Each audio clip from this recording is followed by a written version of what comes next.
ఏదైతే రాకూడదని భయపడ్డానో ఈ రోజు నాకు అది ఎదురైంది. ఈ టైంలో అస్సలు మంచిది కాదు ఇది. కోళ్ళు పెంచే ప్రతి ఒక్కరికి ఒక విషయం చెప్తా. వాన వాన ఒక 20 నిమిషాల పాటు ఎంత భయపెట్టిందంటే అంత భయపెట్టింది.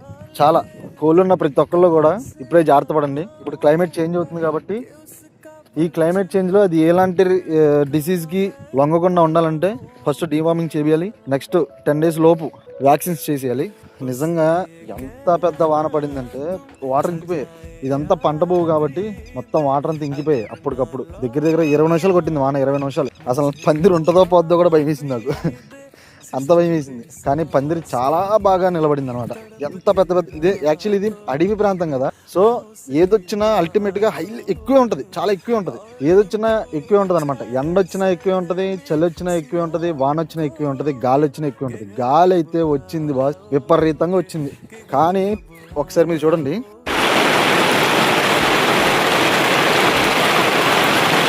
పందిరి ఏమాత్రం డిస్టర్బ్ అవ్వలేదు. చాలా స్ట్రాంగ్గా నిలబడింది అనమాట. క్లైమేట్ చూడండి ఎంత కూల్గా ఉందో.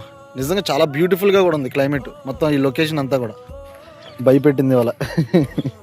నిజంగా యాస్ట్రోలాబ్స్ రావడానికి ఇంకొక 10 days పడుతుంది. హ్యూజ్ మొత్తంలో తీసుకొస్తున్నాను నేను. ఒక 1000 కంటే ఎక్కువ 1300 చిక్స్ తీసుకొస్తున్నా.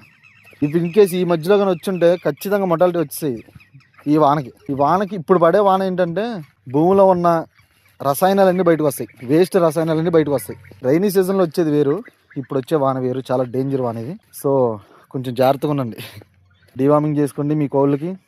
అలాగే 10 days లోపు వ్యాక్సిన్స్ కూడా కంప్లీట్ చేసుకోండి. Thank you so much.